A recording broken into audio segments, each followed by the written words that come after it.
Hi everyone, welcome to our film which marks the approach of Christmas and the turn of the year.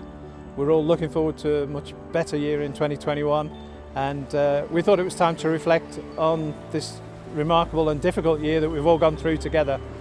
So we've got your views from across the depots, across the roles within the business. All of you have done such a magnificent job pulling this all together as we've gone through this huge challenge. We thought it was good to hear from you and also get your views looking ahead to a much brighter year to come. I guess my standout moment is the sense of community. Like on my street, for example, the clap for carers. Yeah, it was quite emotional, really. The sight of buses that were parked up to actually spell out the NHS. And then, of course, the stories of some communities where people came out to clap our bus drivers as well. That was fantastic. Getting the key workers around and the people that had to do their essential shopping. We were the key workers to the key workers is what someone said to us. We were one of those who, if we weren't here, all the other key workers, the NHS staff, wouldn't have been able to get to work. We do our part and we do save lives doing our own thing. Really, the outstanding thing is that how everybody's worked together. Everybody's worked so hard. And drivers, managers, cleaners, everybody has just been like one great big team. And that makes you feel good, that does. Probably one of the strongest things has been how everyone's been looking out for each other more. And it's really brought out not just about physical health, it's brought out about mental health as well. But then as part of that, we had so many people offering to become volunteers, to become colleague support workers. And we've now got this great team of people who are there for everyone, day in, day out, volunteering their time to make sure that other people are okay. I'm really proud of that team. Standout moment for me was Liverpool winning the Premiership. Hopefully it happens again this year. But and my grandson starting to talk and calls me Mark because he can't say Grandad. Yeah, 2020 has been a bit hard on everyone. I mean, like I said, my wife worked for South Coast Ambulance. It's been hard for her as well, and having all the kids at home as well without school, and it's been a bit stressful 2020. At the beginning, furlough was good because I was at home. Having said that, my wife had a long list of things to do. When I came back to work, it was a good feeling because I get on well with the guys. I consider myself a good sergeant, so they welcomed me back. And I saw how they've been working hard, which they had been working hard, and it was good to be back in the team. We were just about to do a service change and I'd done a new bus times book in a new style and everything else. And then 2 days before it goes to print, stop that, and it never came out.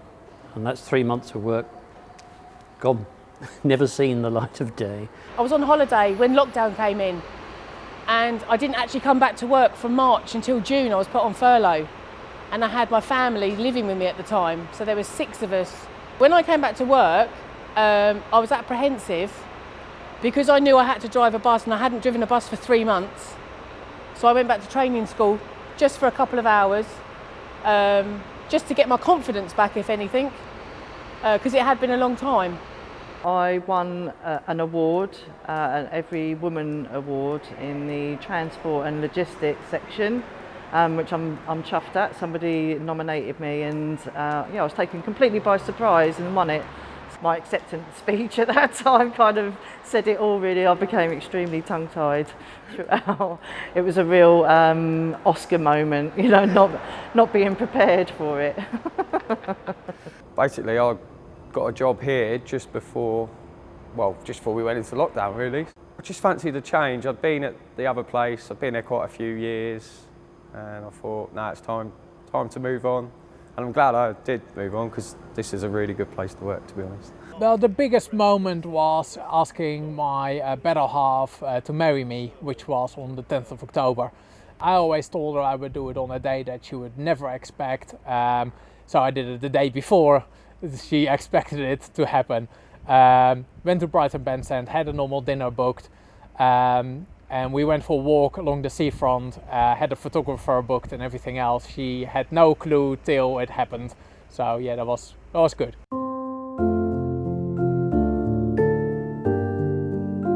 I guess the main thing for me and for the company is to know that we're getting into a much better place for everybody, where we're getting our market coming back, our customers coming back, and we're able to provide a much stronger, resilient and secure place of work for everybody going forward.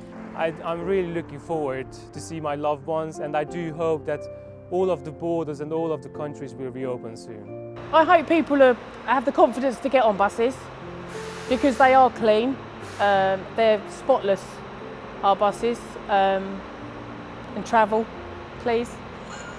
I think it'd be fantastic if government, if the local community, local people, local businesses all kind of saw us as being not just a great, fantastic bus company with really great people working here, but also saw the really important role that we can play in delivering a green, sustainable recovery to build back better and make an even stronger local community than we've ever seen before.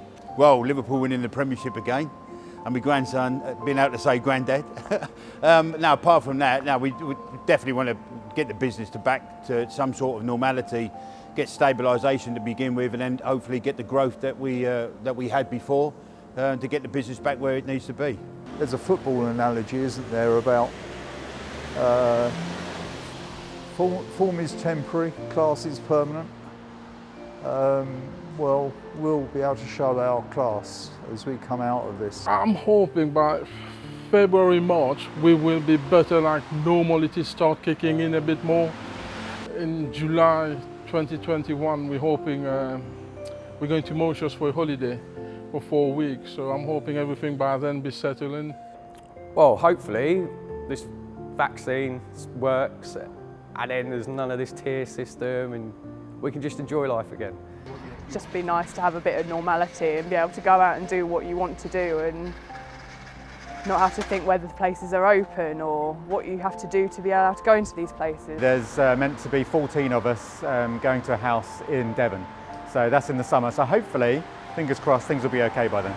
The big plan was this year to go on holidays to Mexico, and that got cancelled, so I'm going back to plan A, go back to Mexico on holidays. My hopes for next year is being able to go back to normality, be able to go and see my family, give them all hugs, go into their homes, go out to dinner, go on holiday.